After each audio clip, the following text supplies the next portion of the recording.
I have a small piece of rhodochrosite. I got this in some Faceting rough that I bought from my father's estate. It's not huge, but it is gem quality. And it's going to be an upcoming faceting project. So, here it is. It is. Let's turn on the scale.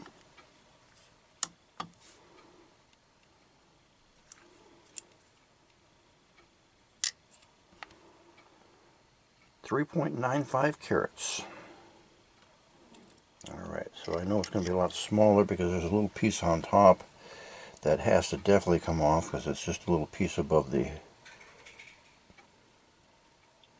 cleavage plane.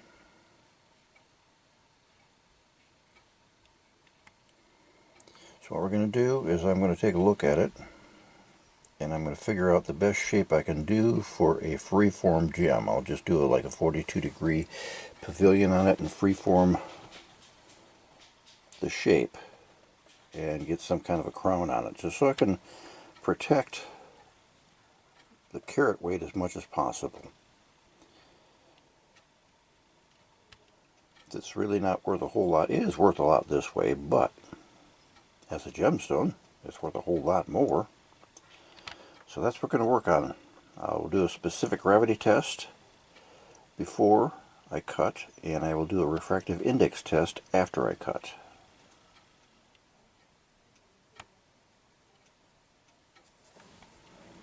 I'm prepping this rhodochrosite for faceting, and the best way to orientate it, I had to sand a little bit of a node off the bottom so I could get just past the cleavage plane. So hopefully nothing will end up on a cleavage plane. I don't know how much I've taken off that way. I'm going to weigh it again. It was 3.9. Now it's 3.48, so I lost almost a half a carat just sanding off that little node.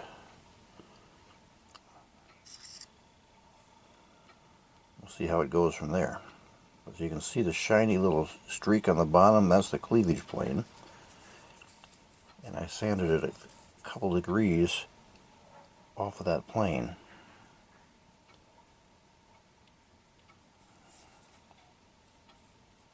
So, that's what we're going to start with.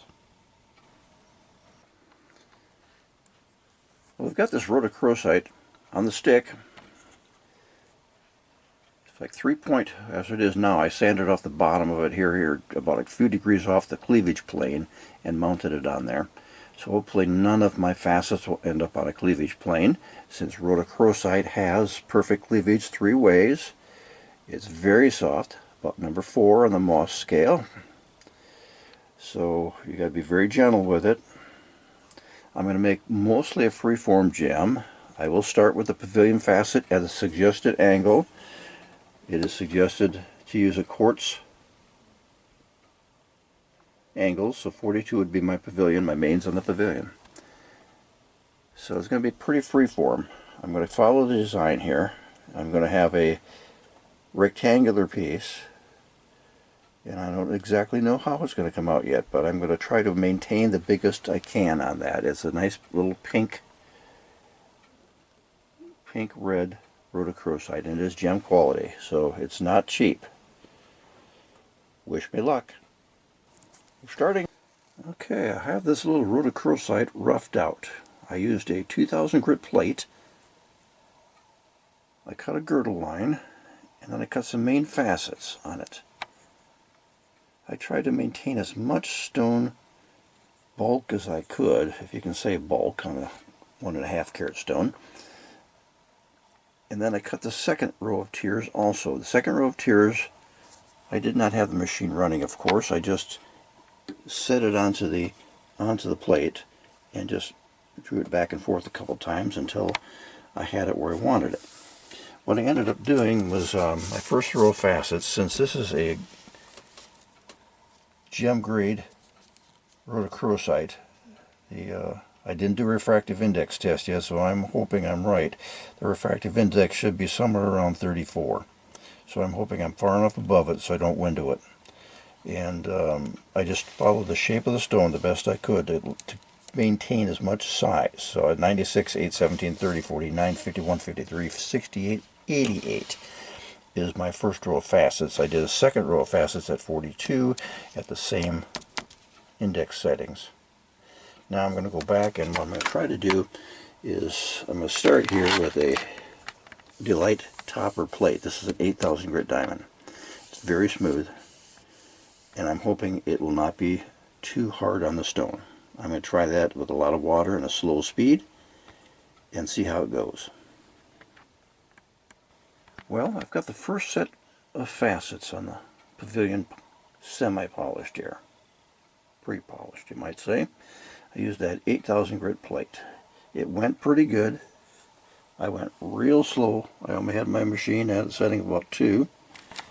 And I went real slow on the plate and just hardly any pressure on the stone at all. Mostly just the weight of the quill. And it worked out pretty good. I'm going to start on the second set to get those squared up. And then I'll do the girdle line. And then it will be ready to glue up for transfer. Alright, we've got our pavilion pre-polished. I used an 8,000 grit Delight topper plate. It's a diamond plate, 8,000 grit. And that did a pretty good job. Didn't scratch the stone. Got it semi-polished. Now, for polish, I'm going to go back over it very gently. And we're going to use a chrome oxide ultralap, because it seems that chrome oxide is supposed to be what you use to polish rhodochrosite. So we're going to get started on that. Well, I've got the pavilion polished. I had a change of plan though.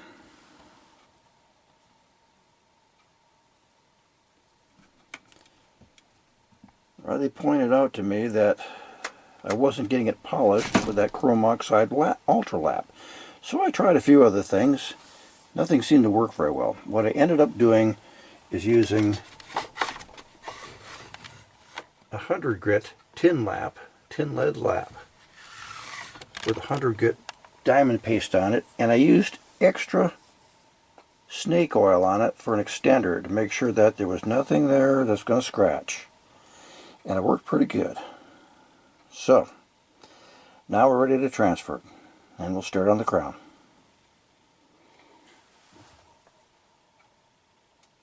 Are you ready to do that, Riley?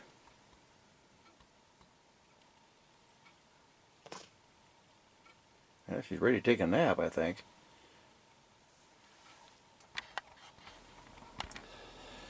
Well, I've got the little rhodochrosite off the transfer dop. I think I lucked out all around. I was setting up for a lengthy process of gently cutting away the super glue on the first dop stick. And I just touched the knife to the glue and it fell off. So I was really lucky that it didn't fall off when I was trying to finish up the pavilion. That's so a gentle touch on the plate comes in handy. So now I'm going to start out though. I'm going to rough out the first set of facets, again with the 2,000 grit plate that's pretty well worn. Once I get them close to where I want to go, then I will go to the 8,000 grit lightning lap topper plate. So I'm going to get started on that. Very little pressure, very low speed, lots of water. Well, I have the crown roughed out, and I had to change the angles, of course, because I didn't think about it, that having an irregular shape on your pavilion doesn't translate to the exact same angles on the crown. So I had to go through and redesign the crown angles to match my pavilion. So I've got that, but I started cutting it by hand on the plate, just rubbing it across the plate, and it's even taking too much off there. So I did go to my 8,000 grit topper plate, and that should take it off a bit slower and give me my semi-polish.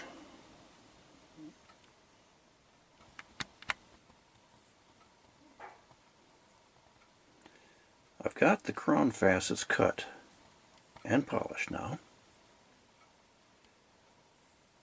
All that's left is a table, and we'll see what we got after I get it off the stick.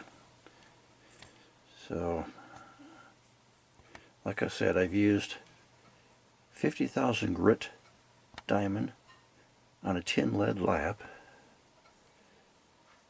with extra snake oil as my extender to make sure that it has plenty of lubrication and doesn't shock the stone.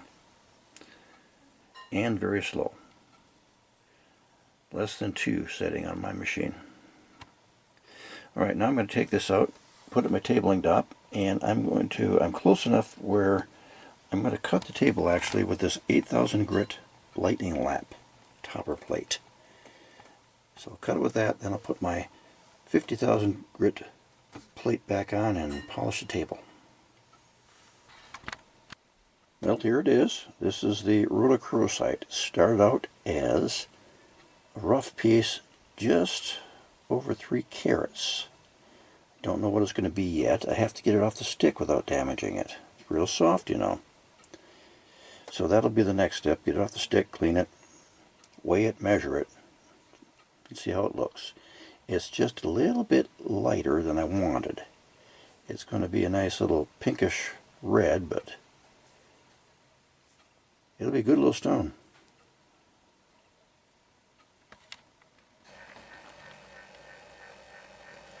Alright, there it is. Rhodochrosite. 1.445 carats. 9.19 by 6 millimeters. It is a modified oval. A freeform oval step cut. It was kind of a challenge to figure out the crown after I did the pavilion, but we got it done to match up. It's beautiful. It's not perfect. It is a nice, really good pinkish red color. I'm guessing it may have come from the Colorado mine. It was from my dad's faceting material, and he acquired it probably in the late 80s, and I think it might have even been purchased in a Minneapolis show, or traded for.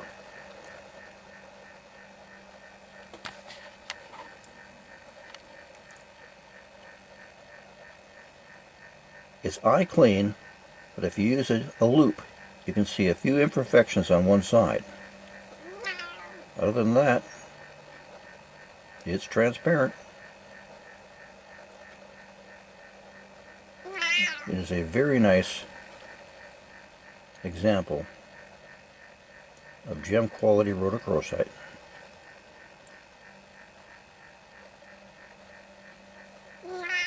It is a very soft gemstone, and it was kind of a challenge to polish, but once I figured out how to do it, everything seemed to go okay. Thank you for watching. Leave a comment if you like it. Let me know what you think.